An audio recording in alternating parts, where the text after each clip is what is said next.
A paz do Senhor, amados, vamos iniciar novo livro, novo profeta, e vamos ver a palavra do Senhor ao povo em época tão distante de nós, mas que o Senhor revelava ali o seu plano sendo desenrolado para que o Messias chegasse ao mundo. E nós podemos ver que esta promessa continua de pé, esta postura, esta maneira de falar e de agir. Então nós entramos agora no livro do profeta Jeremias, que está numa distância de tempo do profeta Isaías de mais ou menos 140 anos. E nos tempos do profeta Isaías, o Senhor começava a repreender a nação de Judá, a sua capital, Jerusalém, e chamar ao arrependimento, como nós vimos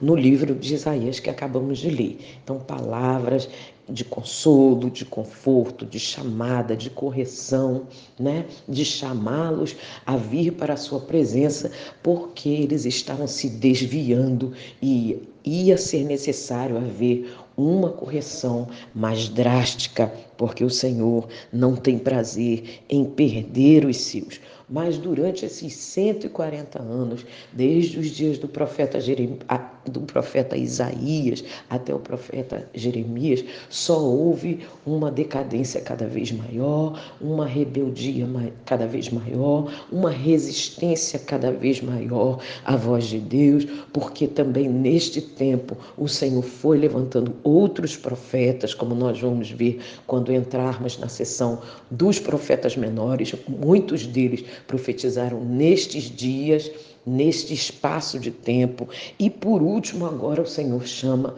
o profeta Jeremias. Por quê? Porque está iminente o momento em que a correção vem. Jerusalém seria invadido por Nabucodonosor, pelo rei da Babilônia, e isso já estava definido pelo Senhor. Agora, a palavra do Senhor, pela boca do profeta, era como eles deveriam agir enquanto estavam em correção. Jeremias foi filho do sacerdote, foi chamado aos 23 anos de idade para este tão difícil, tão doloroso ministério profético daqueles dias, e profetizou mais ou menos até os 50 anos de idade, ou seja, toda a sua vida, porque o fim dele também ele foi apedrejado pelos seus próprios concidadãos, compatriotas, tendo sido levado para o Egito. Então, a palavra do Senhor começa dizendo para Jeremias: eu te conheci, eu te escolhi. Então, antes do Senhor escolher, o Senhor conhece. Então, coloquemos o nosso coração diante do Senhor, para que o nosso coração seja transformado, convertido à vontade do Senhor, porque somente esse coração ele vai escolher. Ele não vai escolher corações que têm o projeto de estar diante dele. Ele vai escolher aquele que ama a sua presença. Então vamos correr para o Senhor, correr para o sangue de Jesus, para que haja transformação em nós, haja conversão em nós e sejamos também escolhidos para sermos profetas na terra. Profetas são aqueles que em todo tempo, que em toda situação, longe ou perto, em público ou em secreto, anunciam, testemunham da palavra do Senhor. E o Senhor disse àquele jovem: te conheci, te escolhi e dei você às nações para ser profeta. Então ele não profetizou só para Jerusalém, só para a sua nação de Judá, mas para as nações daqueles dias conhecidas ali, assim como a igreja hoje é dada como profeta para as nações. E como nós somos parte da igreja, estamos incluídos. Vamos profetizar em oração, ou indo, ou como o Senhor colocar no nosso coração, semear em nosso coração, obedeçamos aquilo que Ele nos indicar. Então, é o anúncio, durante essa profecia de Jeremias, o anúncio do juízo e uma chamada ao arrependimento. O Senhor já está anunciando, já está definido que o juízo vem, porque houve todo aquele tempo de chamada e de arrependimento, não houve conserto, agora vem correção. Mas o Senhor chama ao arrependimento porque na correção Ele vai guardar, Ele vai ter misericórdia, Ele vai prover.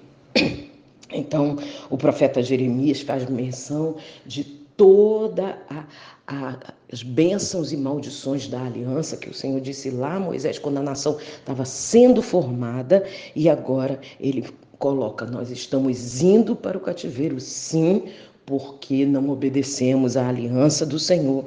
Todas essas maldições vieram sobre as nossas vidas. Então, ali o povo estava confiado apenas num recorte da promessa.